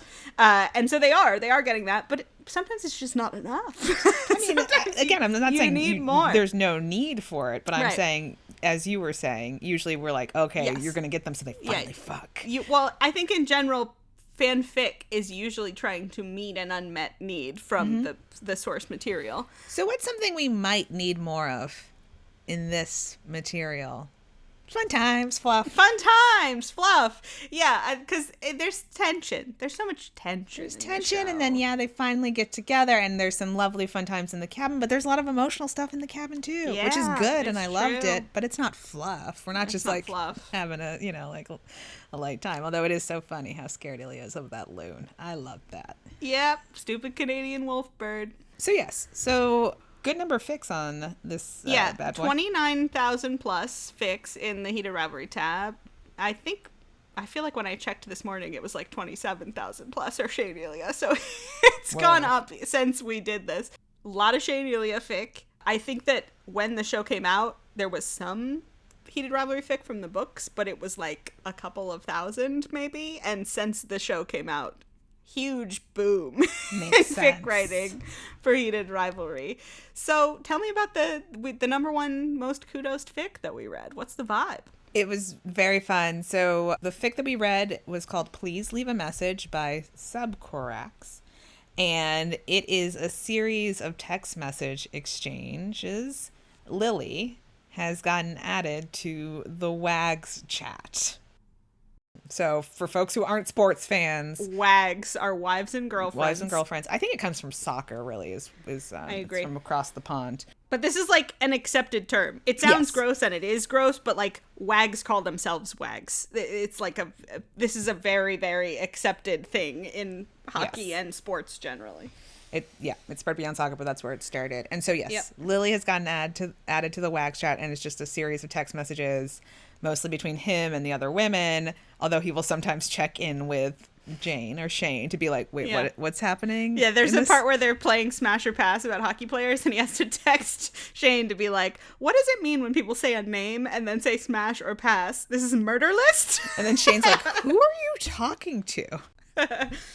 But it's very, very cute. And then by the end of the series of text exchanges, they learn that Lily is Ilya, and they're like, but you stay in the group, buddy.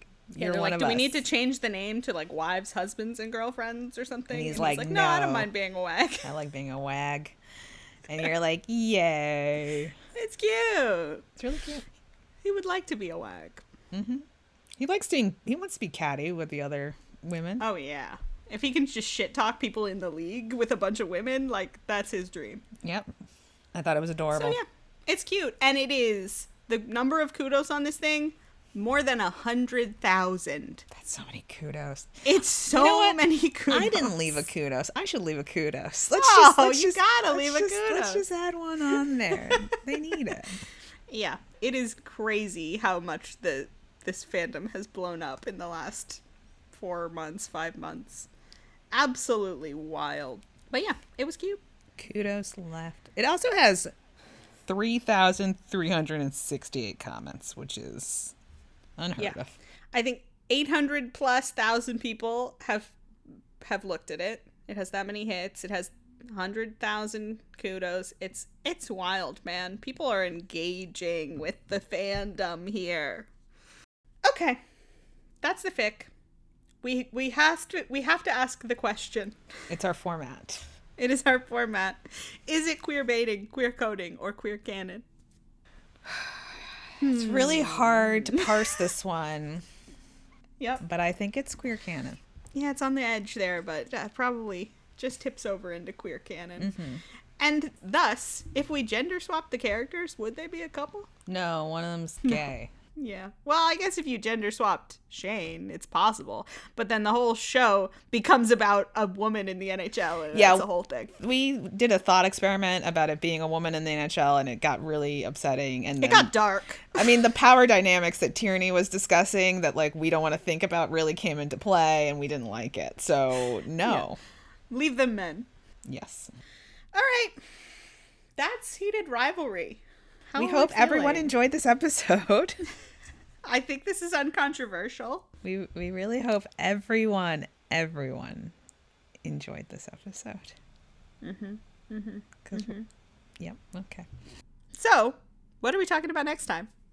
We're not exactly sure. So we know that Good Omens Season 3, which is a 90-minute movie. Is coming out in May.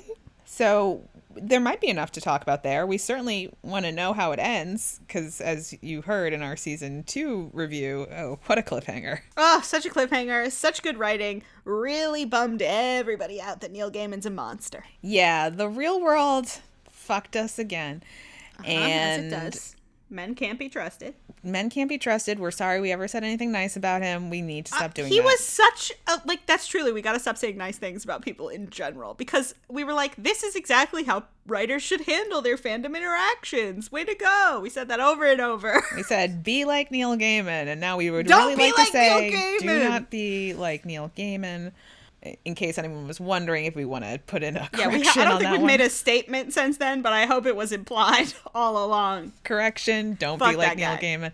But curious to know what the new writers do to wrap this up. Mm-hmm. But we're not sure exactly how much there's going to be. So we're either going to talk about Good Omens Season 3, aka if somehow there's like a lot to talk about, we'll do that. But I'd be kind of surprised in a 90-minute movie if it was that. Well, maybe it'll just be insane. We don't know.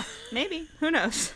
We floated the idea that it's just going to be a made-for-TV movie style thing. It's a PSA about not sexually assaulting people. Yeah. Or, if not that, we're going to talk about Sports Night, which was a suggestion from someone. What a fun suggestion from someone. We never remember who suggests things to us, but someone suggested it. We never write it down, and we never ask people if they want to be name-checked. No, so we don't. We just go, it was a listener suggestion, and we appreciate it, as we appreciate all listener suggestions, even though now some listeners might not want to suggest things to us because they have not liked the outcome. I do feel bad about that, but we still hope people suggest things to us. And Sports Night is a show that I am a big fan of from back in the day.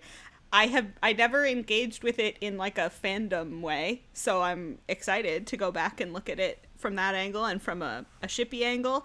Just from my memories of it, I can kind of see what people are talking about. Okay. So, could be fun. Could be fun. I haven't seen any of it. I did not watch Sports Night when it aired, so I'm excited. It's a whole new thing. Watch Sports Night. Who's in that? Yeah. It's got a good cast, right? It does have a good cast. Peter Krause. All right.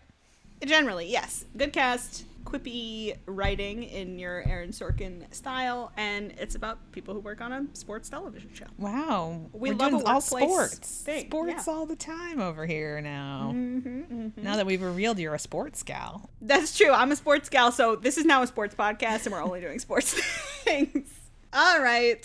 So we'll be back to talk about that later. One of them, or maybe both. Maybe we'll do the little recap of Good Omens at the top. I don't know. Yeah, we'll see. We'll figure it out. We'll see.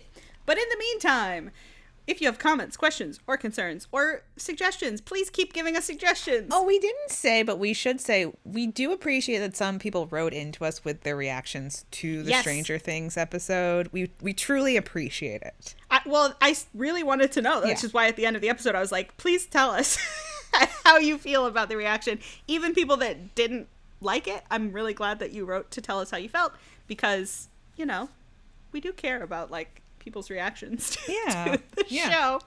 Even if we can't always make ourselves feel exactly the same way as the listeners, but it is what it is. Yep. Suggestions, comments, questions, concerns, write to us at ltbkpod@gmail.com. We are on Tumblr at ltbkpod and have a Discord that you can find the link to there. If you are enjoying the podcast, tell a friend, leave us a review, and subscribe. The next episode of Let the Boys Kiss will be out in July of 2026.